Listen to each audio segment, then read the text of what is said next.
Hello दोस्तों, स्वागत है आपका मेरे यूट्यूब चैनल स्टडी क्लासेस में। दोस्तों, आज का टॉपिक है भाषा। भाषा शब्द भाष धातु से बना है, जिसका अर्थ है बोलना।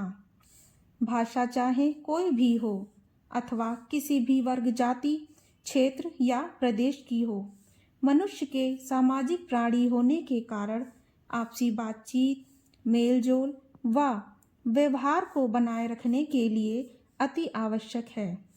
सार्थक एवं स्पष्ट ध्वनियाँ भाषा को आकार देती हैं। भाषा ही वह साधन है जिसके द्वारा मनुष्य अपने विचार दूसरों के सामने प्रकट कर सकता है और दूसरों के विचार स्वयं स्पष्टतया समझ सकता है।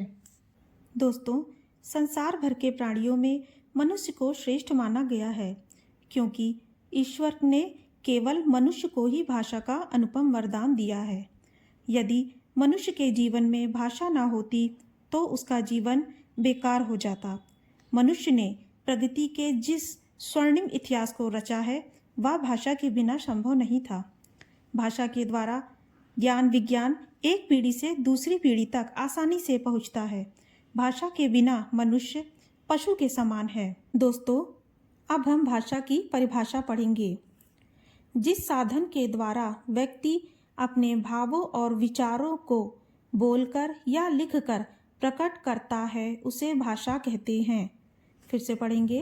जिस साधन के द्वारा व्यक्ति अपने भावों और विचारों को बोलकर या लिखकर प्रकट करता है, उसे भाषा कहते हैं, जैसे हिंदी, अंग्रेजी, रूसी आदि। दोस्तों, यहाँ भाषा के 3 रूप बताए गए हैं।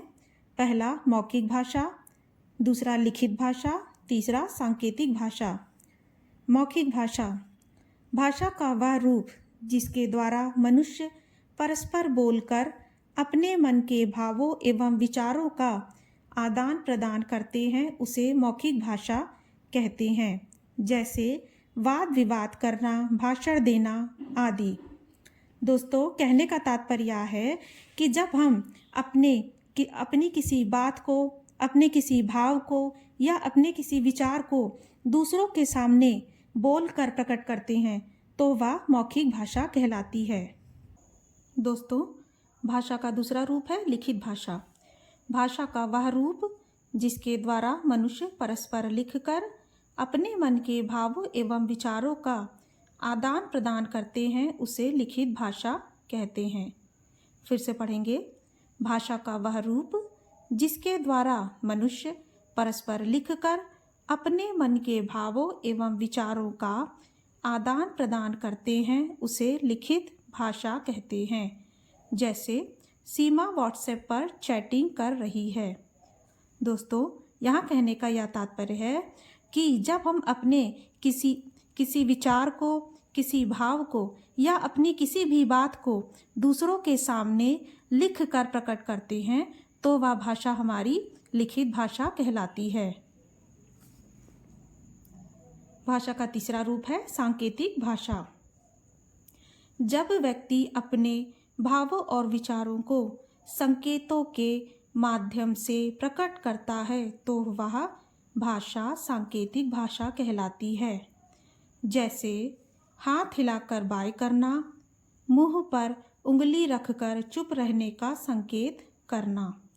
सड़क पर यातायात पुलिसकर्मी का हाथ के इशारे से लोगों को रुकने या जाने के लिए कहना आदि। अर्थात जब हम अपने किसी भाव को, अपने किसी विचार को या अपनी किसी बात को दूसरों के सामने संकेतों के माध्यम से प्रकट करते हैं, तो वह भाषा हमारी सांकेतिक भाषा कहलाती है। भारत की प्रमुख भाषाएं।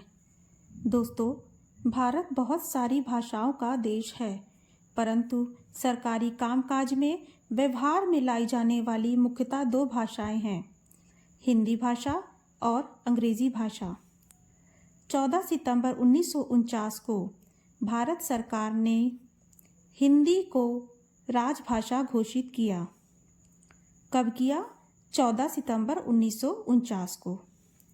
भारतीय संविधान में 22 भाषाओं को मान्यता प्रदान की गई है।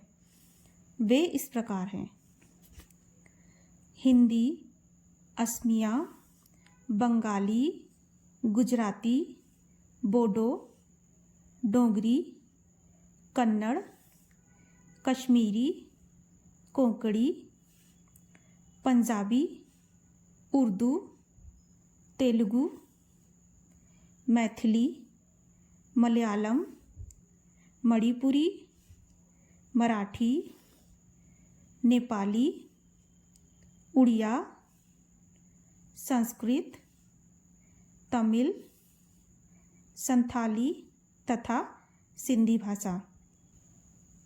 राजभाषा किसी देश की सरकार अपने दैनिक कामकाज और सामान्य प्रशासन चलाने के लिए जिस भाषा का प्रयोग करती है उसे उस देश की राजभाषा कहा जाता है। भारत की राजभाषा हिंदी है। कौन सी भाषा? हिंदी। भारत ने राजभाषा के रूप में जिस हिंदी को अपनाया है वह खड़ी बोली हिंदी है, जिसमें संस्कृत के तत्सम शब्दों की अधिकता है। अखबारों, पत्र पत्रिकाओं, दूरदर्शन, रेडियो और साहित्य में इसी भाषा का प्रयोग किया जाता है।